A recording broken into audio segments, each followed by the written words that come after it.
ce soir qu'il y a deux magnifiques adaptations au cinéma, donc de deux magnifiques romans. Le premier, La colline oubliée, bien sûr, en 1952, qui a été adapté par le grand Abdelrahman Bouguermou, qui a fait beaucoup pour le cinéma et l'identité algérienne et l'identité amazigh. Le deuxième, L'opium et le bâton, de Ahmed Rajdi, bien sûr, qui a marqué des générations entières. Deux films cultes à voir et à revoir. Et sans se priver de lire les romans. Sans se priver de lire des romans tels que Le sommeil du juste, bien sûr, magnifique alors, roman. formidable roman, oui, effectivement. La traversée, et puis le documentaire de ce soir, bien évidemment. Encore une fois, merci beaucoup, Madame Aïcha Kessoul, d'avoir répondu. On a déjà passé pratiquement 18 minutes de temps. Donc, il y a Belkacem Hadjez dans la coulisse qui s'impatiente. Qui s'impatiente, mais juste après le doc, parce que on va voir le doc tout de suite, tous les trois, avec les téléspectateurs et avec tous nos amis de Canal Algérie. Et après, retourner pour suivre cette grande soirée avec Belkacem Hadjez pour un conte magnifique et Meshahou, une excellente, une très très belle histoire d'amour. Chers téléspectateurs, je vous laisse avec le documentaire Del Mouloud de Ali Mouzaoui.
C'est par là que je voudrais finir.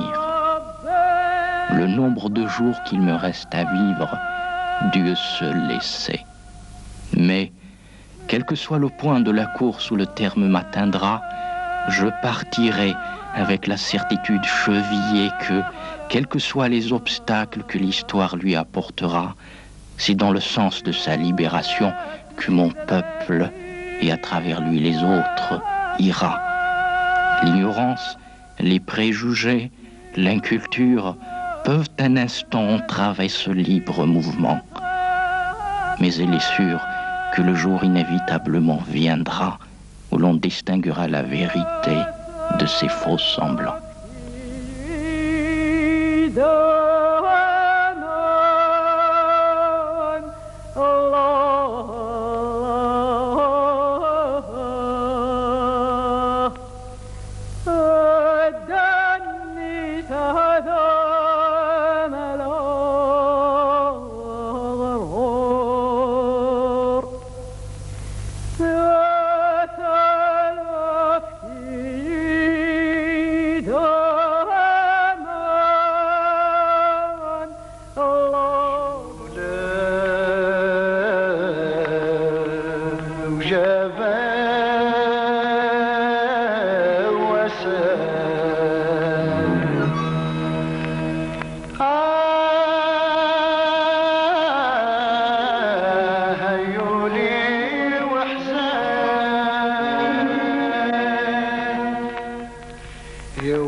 Hey!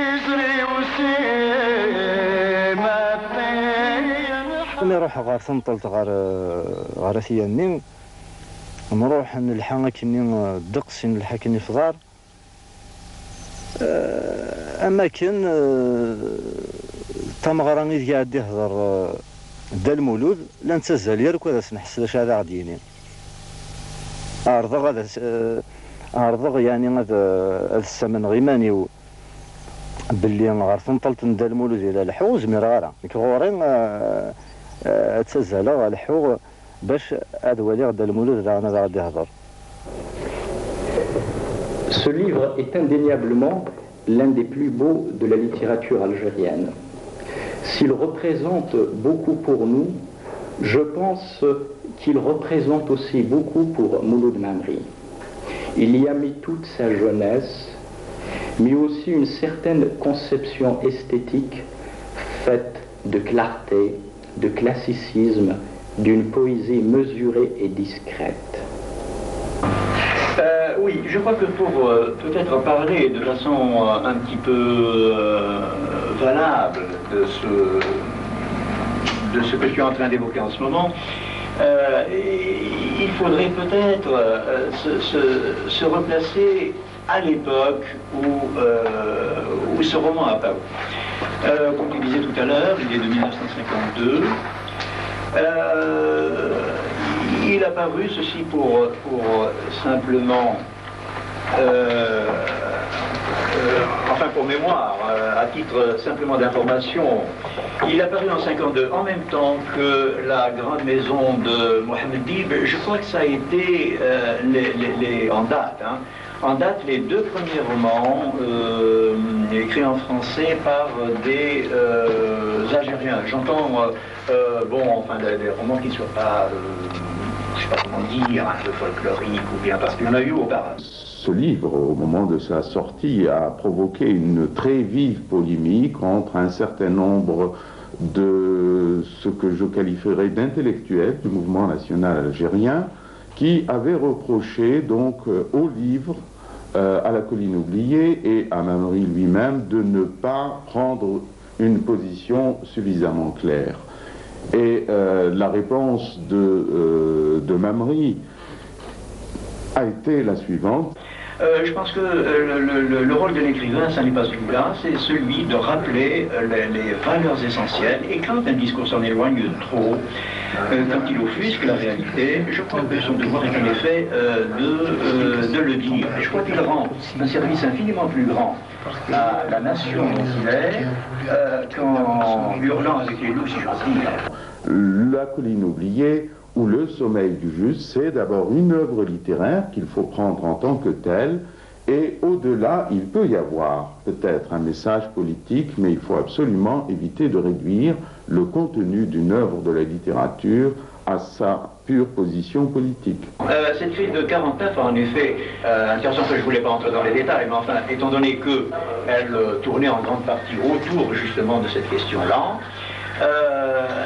la première réaction immédiate de ce parti, donc, a été une réaction de rejet de la Colline oubliée, parce que justement, dans la Colline oubliée, moi je me situe en tant que berbère sans aucune espèce d'agressivité. C'est parce que j'étais berbère, je me sentais berbère, et donc je me disais berbère.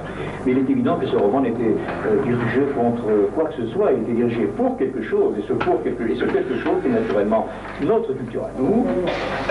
Ça a été justement, je crois que ces événements de 49 au sein de ce parti ont certainement influé négativement, je dirais, sur le jugement qui a été ensuite porté sur ce roman.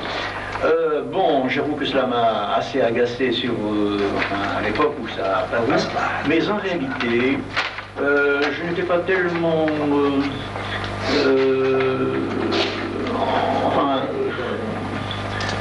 tellement non satisfait, si j'ose dire, parce que ça permettait de porter justement, de porter à la connaissance des gens, enfin comme ça, de divulguer un problème qui jusque-là avait, à mon sens, toujours été occulté au sein même des partis qui étaient les partis nationalistes de l'époque. Alors, on revient encore à l'appréciation des œuvres, des livres de Mouloud Mamri, c'est que La langue berbère a d'abord été appréciée comme un phénomène politique avant de l'être comme un phénomène culturel, proprement culturel. Le Sommeil du Juste est un roman, disons, beaucoup plus engagé, parce que c'est le roman de la remise en question d'un certain nombre de valeurs. Et le meilleur exemple de cette remise en question, c'est un peu le moment où le héros de Mamri, cet officier de réserve algérien, se met à brûler tout son lot de classiques français et occidentaux. Dans l'intervalle, parce que La Colline oubliée est de 52 et l'autre est de 55, dans l'intervalle, il y a eu quand même un événement extraordinaire qui s'est passé, c'est qu'en 54, ont commencé les premières actions des premiers maquis algériens. Donc je dirais que le caractère plus engagé en effet du Sommeil du Juste lui vient non pas d'une motivation personnelle, mais du fait que la société algérienne elle-même avait évolué dans le sens que indique ou que présuppose le Sommeil du Juste. Le roman suivant de Mamri, L'opium et le bâton, est publié après l'indépendance. C'est un roman, je crois que c'est l'un des meilleurs romans consacrés à la guerre de libération, c'est-à-dire l'une des œuvres qui parle de cette guerre de libération en essayant de la dépasser à la fois par son élaboration littéraire et par les valeurs qu'il véhicule, c'est-à-dire des valeurs qui refusent à la fois les manichéismes et toutes les formes de pression. Le titre lui-même est symbolique, l'opium ou le bâton, c'est-à-dire on a voulu enfermer les hommes dans un horizon délimité à la fois par l'aliénation et par la violence, et je crois que Mamri a refusé à la fois ces deux formes d'aliénation. Au moment où l'on a projeté de tourner en film L'opium et le bâton, j'ai essayé, je suis intervenu très souvent, j'ai essayé d'obtenir que les personnages parlent chacun la langue qui était la sienne normalement. Je ne veux pas dire que le film serait tout entier parlant berbère, mais les personnages berbères parleraient berbère, ceux qui étaient arabophones auraient parlé arabe, et ceux qui étaient français auraient parlé français. Bon, malgré mes tentatives, je n'ai pas pu obtenir cette chose, l'argument comme opposé étant que ce film devant être vu par la généralité des Algériens, et la majorité des Algériens étant arabophones, il fallait le faire dans la langue qui était comprise par la majorité des Algériens. J'ai demandé aussi qu'on fasse deux versions. Pardon, moi j'ai un commentaire à faire. C'est qu'il n'y avait pas seulement un problème de langue, mais un certain nombre de noms ont été changés. Est-ce qu'Amiroche serait moins compris par l'ensemble des Algériens que Bourguel ou Absolument. Absolument. Non, mais là, évidemment, ça, quand je dis l'argument qu'on m'a opposé, ce n'est pas que j'y adhère. C'était un prétexte, naturellement. Parce que ce que tu viens de dire est en effet vrai. C'était vraiment un projet politique très précis. C'est-à-dire que non seulement la langue n'était pas la langue des personnages, la langue naturelle des personnages, mais deuxièmement, on a gardé les noms que j'avais donnés à tous les personnages sauf deux. Celui que tu viens de citer, Amiroche, qui en effet, bon, je n'ai pas besoin d'insister là-dessus. Et le deuxième, qui était de mon invention, était Akli. Et on voit très bien pourquoi Akli et Amiroche ont été supprimés, alors que tous les autres noms ont été gardés. Il y a donc là certainement un dessin évident. Enfin, je crois que c'est pas la peine de faire un dessin là-dessus.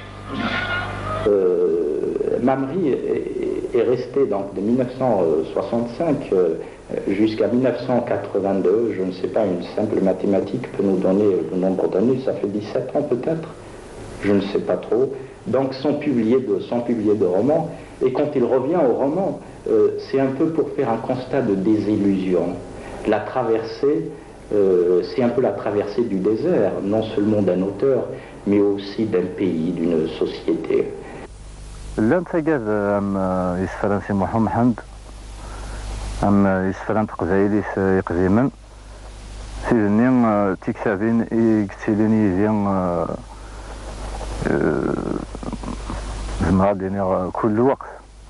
En plus donc de ses romans et de ses pièces de théâtre, il a aussi publié 2 recueils de contes traduits du kabyle.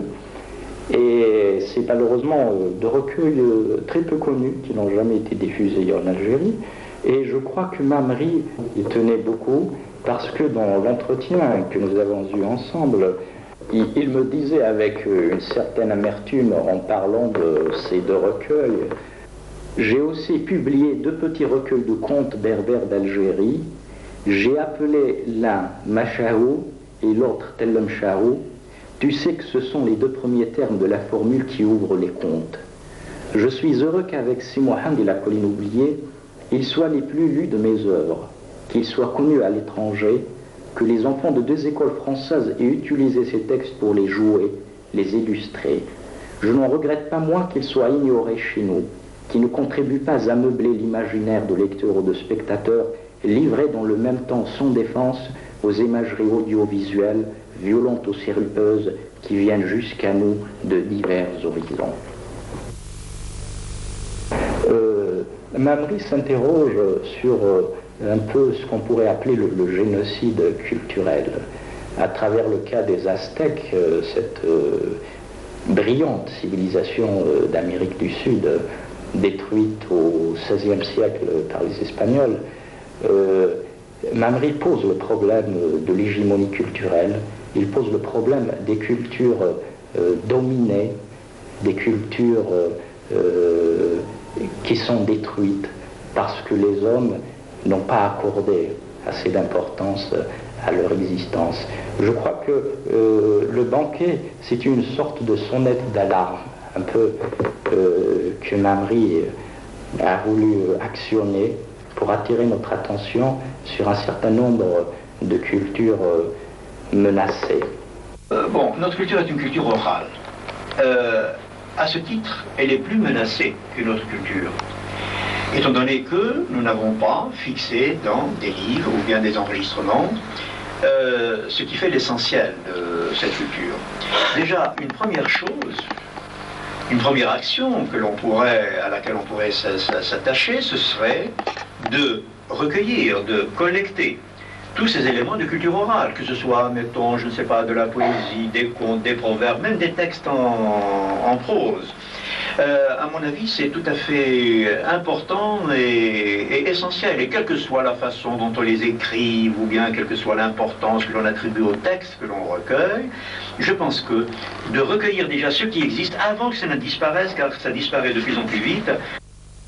Pour revenir à la découverte du Bouhara, qu'il a d'ailleurs exposé de manière littéraire dans le roman La Traversée, hein, c'est là où il en parle de manière littéraire. Bon, on peut en parler très brièvement parce que moi personnellement j'ai participé à une mission sur le terrain avec lui. Lui il a commencé à travailler sur le Bouhara en 71, comme je disais tout à l'heure. Il était vraiment, Mamri était fasciné par cette région, par le désert, par les hommes qu'il y avait là.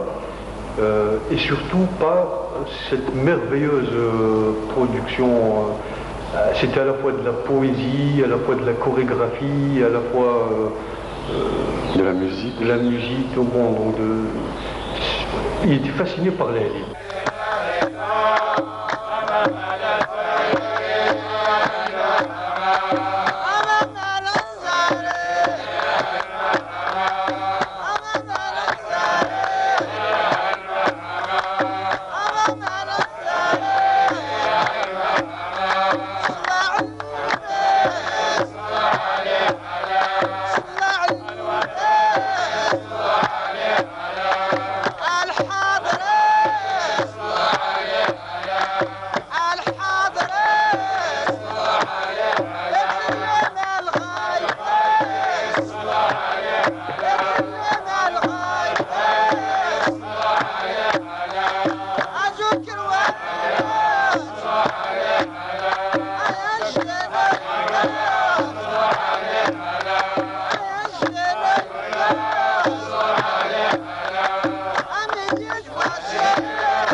c'est un pays très pauvre, hein, très pauvre, absolument démuni, une misère atroce, etc.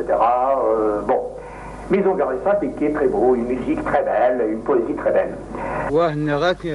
الليل كان هذيك شروين الدنيا يعني الليل غانغ مشهور ها كان تعلف يعني الحب الليل شني لا نغيز الواني الدني بكري الحب نتايت حدتني ونضنين يتكون سي ساهل الليل ها يعني ينزل يلقى من مويا يكسل هاتني ناس يكسن عاد يجبوني تعلف اهل الليل نهار يتعلف اهل الليل شهر غنغدا تجي شموحت بكري من شماكوسي فخان يعني تقمت تبينا وال يقول شي مراوين يعني يمشي ميمو نات سعيد كالي قنشور ولا عيسى او قروش كاع قروش يتعلف المهم يتعلف لا غانا غنشني قشروين.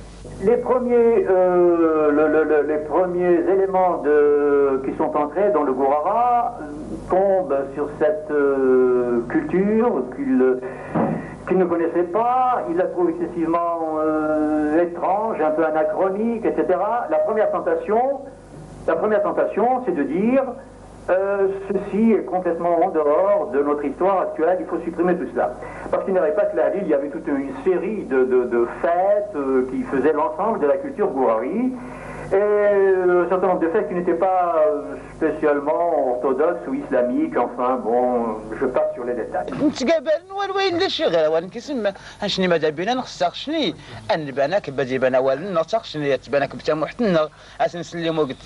قلت زاير كاع الجزائريين انس اللي وال نختارشني باش تجول شواكتني وغاسني اللي قاعدين مويا مشني مولا نقيم يعني لا غير امويا وخلاص وانصري شي رضوان ما تيشي لان لا غير ما يلقم الا مثلا هذا سواد زي يز فلان قم غير المغموض مازال وانصري شي مدنا تنعم لا تلاقي ما نجيش لا نقيم وانصري شي رضو علاش الله غالب اللي هو فلان غنحمس راكب هادي راه حاجي طير راكب امو ولا هادي طير امويا تجي بيني تا محتن ساخت ياكب ها والو.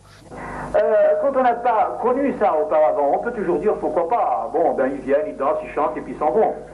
Mais quand on a connu ce qu'était l'Ahlil avant cette récupération touristique et ce qu'est devenu l'Ahlil après cette deuxième formule, j'avoue qu'on est catastrophé parce qu'on voit l'étendue de la perte. Ça n'est pas une perte, c'est une catastrophe. On a vidé vraiment ce genre littéraire, cette culture, on a vidé de ce qui était le plus profond d'elle-même.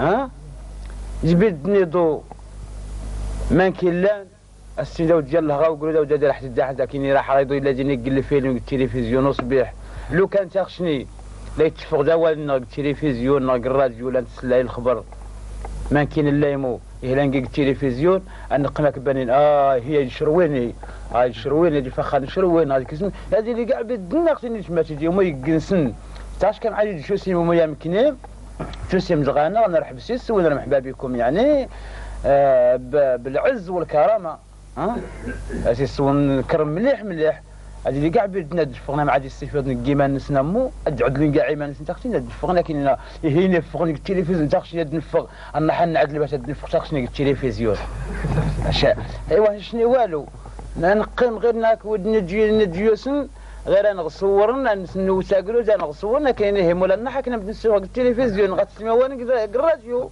عاد حنا نتقل نعزم التلفزيون نعزم الراديو لا نتقل والو نغوي لا شي. Qu'on donne aux Gouaris eux-mêmes les moyens de faire de cet Ahlil qui est une merveille. Quand on a envoyé à l'UNESCO leur truc là, ils ont été émerveillés de voir cette musique là, et il n'y a pas de entier. Bon, qu'on donne aux Gouaris eux-mêmes la capacité, les moyens d'inventer leur nouvelle forme d'existence à l'intérieur de cette économie moderne. Ben d'accord, l'économie moderne, mais alors que ce soit eux qui soient partie prenante, et pas uniquement les objets passifs d'un truc qui leur vient d'un bureau d'Alger ou d'ailleurs.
culture des marges, une culture marginalisée, une culture qui n'a jamais eu la consécration officielle, qui n'a jamais eu la légitimité historique. Depuis les premiers occupants de la Berbérie, les Phéniciens, et les Phéniciens c'est loin, 1200 ans avant Jésus-Christ, la première occupation d'Utique. Depuis donc 1200 ans avant Jésus-Christ, c'est millénaire, ça fait 3 siècles, 3 millénaires. Nous avons eu constamment, à l'intérieur des pays qui constituent la Berbérie depuis Siwa, là-bas en Égypte, jusqu'à l'océan Atlantique, bon, nous avons eu constamment un occupant étranger qui est venu avec une culture toute structurée, toute prête, déjà toute élaborée, et que naturellement il a imposé comme seule culture légitime, non seulement comme seule culture officielle, mais aussi comme seule culture légitime.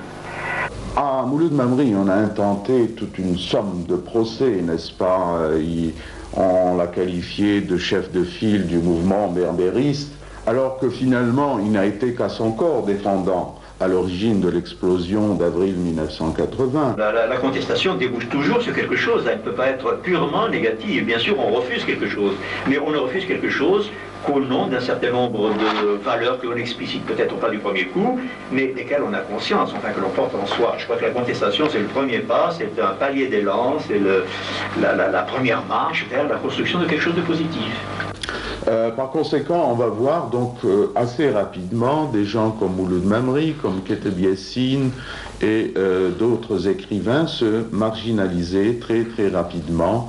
Ils vont donc continuer à écrire, à publier très souvent à l'étranger parce qu'ils avaient commencé là-bas à publier et se marginaliser très très rapidement au profit, n'est-ce pas, d'une nouvelle classe d'écrivains en général assez médiocres qui se remarquaient essentiellement par le fait que c'était des courtisans, c'est-à-dire c'était des gens qui étaient là pour louer le pouvoir, c'était des turiféraires. Oui, c'est une marginalisation que j'assume pleinement. Je la revendique, c'est un choix, c'est une option de ma part. Naturellement, j'avais d'autres possibilités. Il ne tenait qu'à moi de choisir une autre façon d'opérer ou de penser.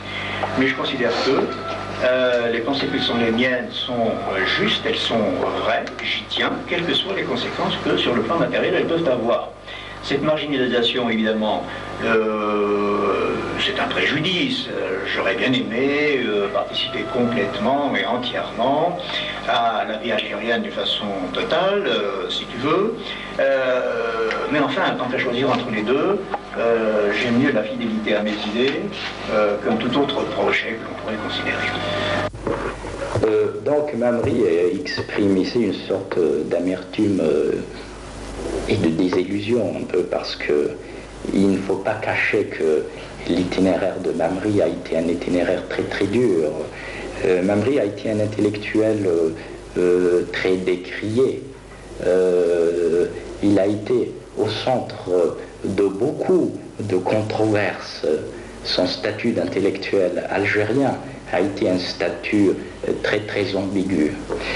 Et je crois que ceci est dû au fait que Mamri est un homme qui n'a jamais marchandé ses principes. C'est un homme qui a vécu toute sa vie dans une certaine fidélité. Je crois que j'ai parlé tout à l'heure d'une certaine fidélité à des normes esthétiques faites de clarté, de classicisme, mais il y a aussi une fidélité à certaines idées. Mamri était un intellectuel brillant. Il avait tout pour être bien vu. Mais au lieu de célébrer les vertus du socialisme, il va plutôt s'intéresser à ce qui est justement refoulé et nié par les différents hommes qui se sont succédés au sein d'un même pouvoir depuis 1962, c'est-à-dire la berbérité de l'Algérie. اسميهم نقول الاستقلال دي 1962 62 كلا دغا غير غنشتغل نتمازيغ زعما دي فاريم ما ديال الرباط ما داك الجزائر لي ديبلوم الا نتمازيغ يعني إيه بغي غتستغرب سي 62 غادا عارضة ورقاد بالله ما سني تكلفن فاش تاقي في القراية ولا سني على الحال كنا نعيش يمكن راهم من هاد وين النظام تموتنا غير ميدا السيد بدا ولا تنرجع تاقي تسمى ماشي لا يندي حصن وفلات ما راغص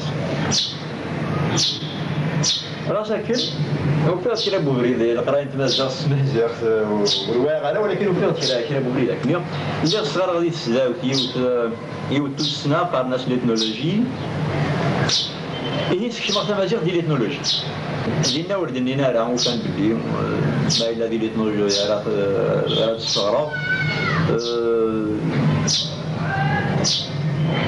راس يعني راس طوال سكواسني الصغار خصنا كدنا واش سيماني كان 1973 11 سنه. La littérature algérienne écrite en français n'est pas considérée par une certaine frange de la société, par certains prosélytes, comme étant de la littérature nationale, celle-ci ne devant se faire qu'en arabe. Mais il faut bien voir que ces mêmes zélateurs sont aussi intransigeants vis-à-vis de la langue berbère, dont on ne peut pas contester l'authenticité, puisque c'est la langue la plus ancienne de ce pays-là. ليس الزوارة عشان في ذات سلطتنا لا يعني المادي تروحوا نغص على خاطر ماشي القرايه نتسداو يتسكين ديال القرايه نتسداو تزقاد شويه بالراب والنار تزقاد بالراب القانون الصراحه كان هكا بنادم ما دير روحه يقرا على ما يفوق على ما يبغى يروح ولكن ولا استكنا لا شراوينا شرا الدبلوم ولا شرا راس ديالنا لي زيكزامان اللي ماركينس المساحه نينس ولاش المفيعه الساعه وسهل الفايده بخلاف ما تبغى بنادم تصرف ايمانيش كان هكا ولكن سين غفاس يبدا من الدنيا يعني ويقرتي وبدان لا تفاق بدان تساكل اللي تمازيغ تاكيد لا تكلم فينا كان سلايت انه الى قد اطغر يغال اتصل سيمال يعني لا سيمال لا تروح نغرس ارمي الاخر غير تاكالا تخفينا المادكس الحمد لله اتصل باقي غسكن القرايه ني يمي تزكا غرا القانون الى كل سكواس هذا تدافع مش يعني ما تد الشمع ونا الصغرى ونا لقد رحت براسين اذا تروح الزرع الوزير بالغرامه ما فينا ما تمرات كذا خاطر السكياره ني راك ماشي القرايه لا القرايه اسمي خدمن انه مقارن لا ريفورم يونيفرسيتير تسمسكين تزاويز اسمي خدمن لا ريفورم يونيفرسيتير انني ننتورا لا ريفورم قلا خدمت ارجو بضادني كذا باش يعني القرايه ومضاد ولي باش الصغار كنت صغار غزي يروح دونا يتقرا عندنا إن جا فلاني وسورا ماشي لك ولكن القرايه كذا وكذا ما الساعه والكاغوب ما تبور السكر ياك إيه روحوا ساينا روحوا الدوايا إن هذا الفلاني نكوني لا ريفورم يونيفرسيتير لا ودير لا ريفورم هاكي ولا شيك ولا راه بلي تبدا القرايه باش تسكر ولكن اخذ ماينه تخدم توتسرا خدم طليبه من دوموند الوزير هذه بان شاديني الوزير جي تروف با دانكونفينيون يقينا محسوب ما في اللينكيني وتسوي غيرها ولكن الوزير هادي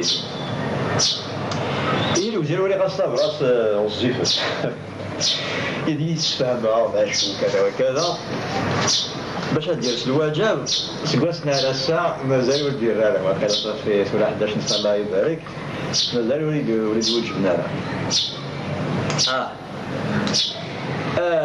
يعني تيمنا نيت بلي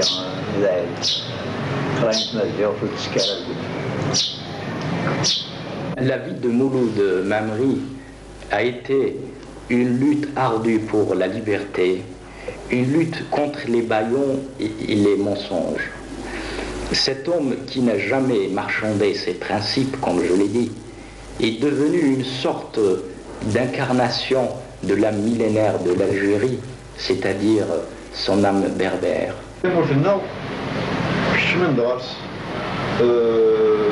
يغرفان البراني يعني لبوبل étranger باش مدرسة يغرفان البراني ويتابعوا في حال ما نزوج في داتاس في اللاسين خاطر غادي نزران مدن باللي مزوره هذه فنيقان سي فنيقن وغندا الرومان سي الرومان وغندي واندالن سي واندالن وغندي بازنطيان سي قلنا سي قسطنطينوبل سي اسطنبول سين غدا وغندي عربان سين غدا وغندي تركيان سي تركيان وغندي روميان وهسه الحمد لله طلع نستقل. C'est bien connu que c'est un homme qui a fait énormément de travail sur la langue, sur la littérature berbère, mais il ne l'a pas fait de façon provocatrice. Il a étudié cela, il a étudié tranquillement, il a dit « je crois que la berbérité est un fondement de la personnalité algérienne, je consacre un certain nombre d'années à étudier cette partie de la personnalité algérienne » et donc il l'a fait de façon très tranquille, sans aucune forme de provocation ni quoi que ce soit. La culture, elle est liée à l'affaire politique.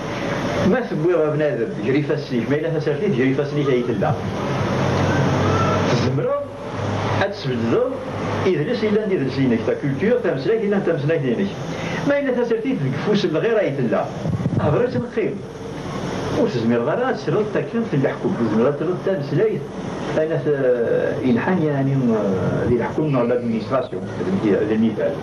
Là, on a vu Mouloud Mamri se consacrer à une des questions à laquelle il va s'intéresser tout au long jusqu'à sa mort, c'est la culture et la langue berbère en Algérie.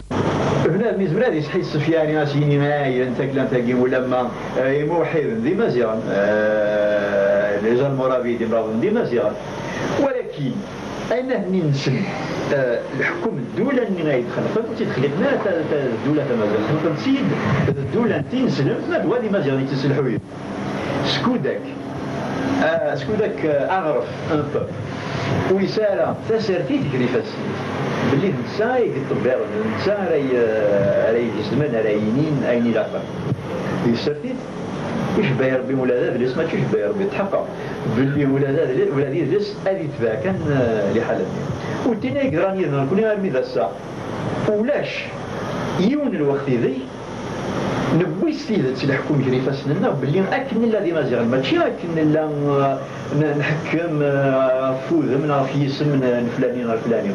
S'il y a un homme, un artiste qui a toujours refusé de répondre aux pressions extérieures, je crois que c'est bien Mamri. C'est un écrivain qui a écrit sur les choses auxquelles il croyait, de la manière dont il croyait. Et je crois que c'est ça qui lui a donné raison contre un certain nombre de personnes qui voulaient renfermer l'art dans un carcan utilitaire, par exemple. Ce qui est frappant, c'est les distances que Mamri a prises vis-à-vis de cette notion d'engagement, par exemple. Il a toujours refusé d'être un écrivain engagé dans le sens d'un écrivain qui répondrait à des slogans politiques, qui se laisserait enfermer dans un carcan politique ou idéologique étroit. Et je crois que la leçon classique de Mamri, c'est un peu celle-là, c'est-à-dire de mettre en avant des choses qui aient une dimension qui échappe au temps. La culture n'est pas un objet de manipulation, en tout cas elle ne devrait pas l'être. C'est une chose tout à fait essentielle, il faut donner à la culture les moyens de son développement. Il ne faut pas en faire un simple instrument, à mon sens en tout cas, il ne faut pas en faire un simple instrument d'imposition de quoi que ce soit. Une culture manipulée est une culture morte. cette liberté qu'il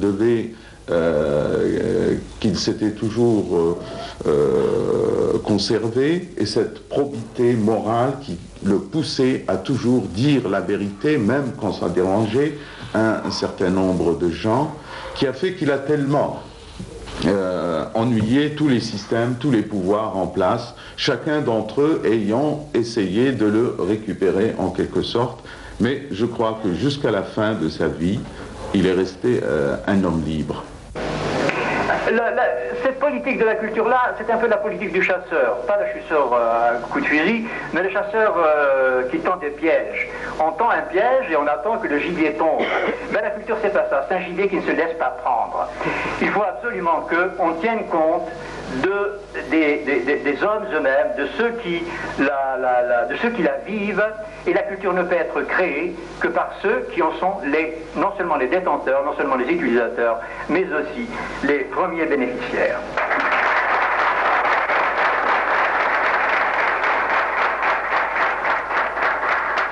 Du fait que notre culture a été niée, nous sommes tout naturellement portés à nous recroqueviller en quelque sorte sur ce qui existe et dire ceci est à moi, et je le revendique, et je l'affirme hautement, etc., etc. Et je me tiens là.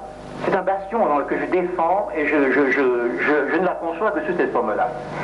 À mon avis, il faut soigneusement éviter ce dérapage. Une culture n'est pas un patrimoine, une culture n'est pas un héritage. Une culture, c'est quelque chose que l'on vit, et c'est quelque chose que l'on fait vivre.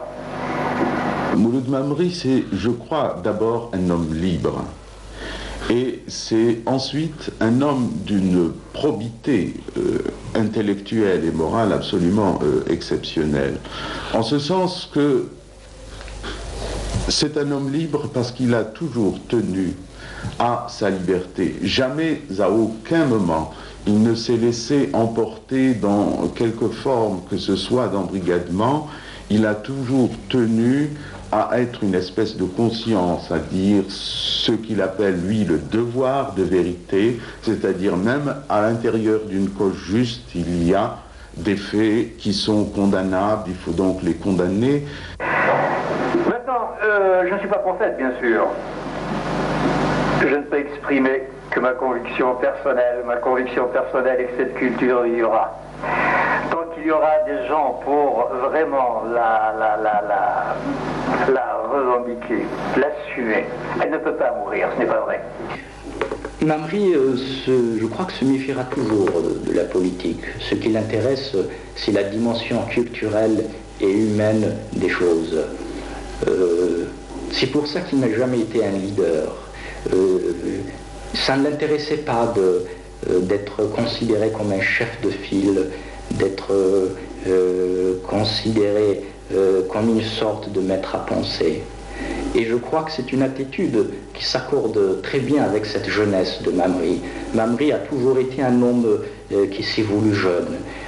D'ailleurs, le terme que ses proches, que ses disciples lui donnaient, d'El-Mouloud, Da qui veut dire le grand frère. Donc je crois que Mamri a toujours refusé d'accéder au stade du père.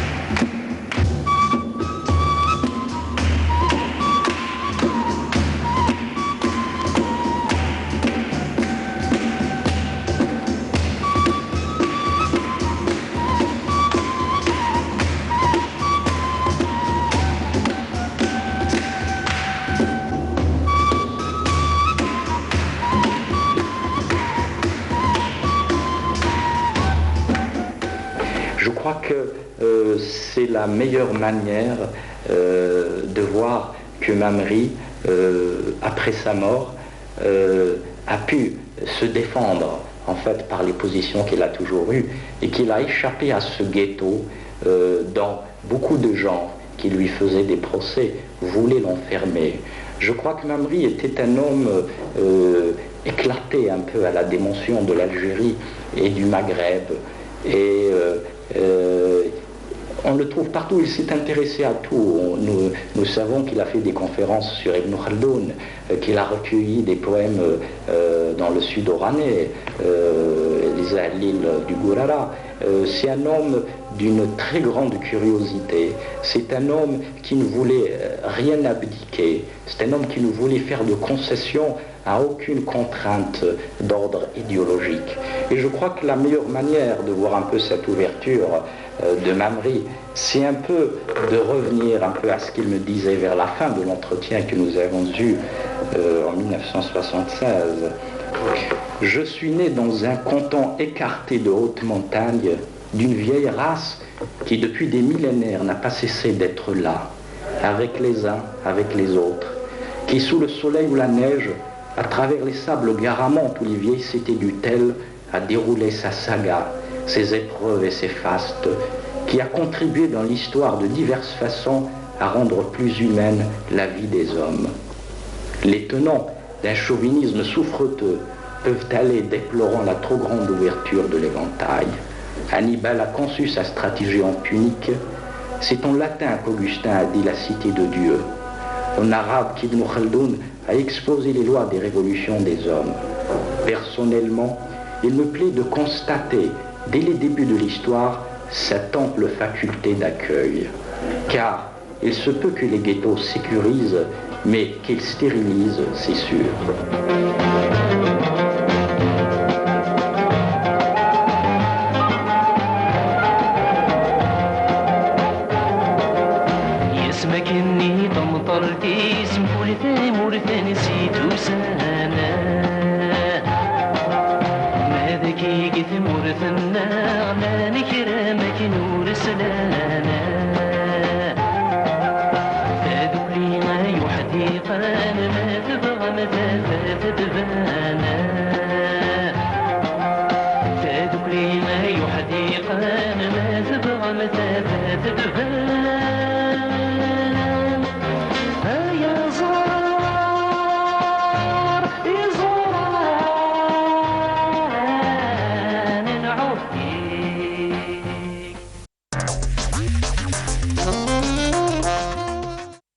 Votre magazine Afrique Hebdo est de retour pour vous proposer de faire le tour du continent à travers des sujets magazines, mais aussi d'actualité, mais pas seulement.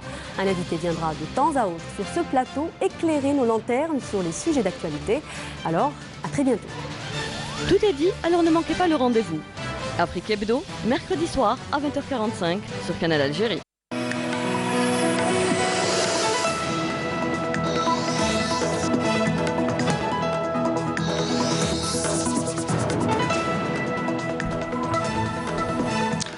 Madame, Monsieur, bonsoir. Merci de nous prêter attention à la une de l'actualité. Aujourd'hui, le président de la République a reçu ce dimanche le ministre portugais des Affaires étrangères Augusto Santos Silva en visite de travail en Algérie. La visite s'inscrit dans le cadre de la poursuite et de l'approfondissement des dialogues politiques et du renforcement de la coopération entre les deux pays.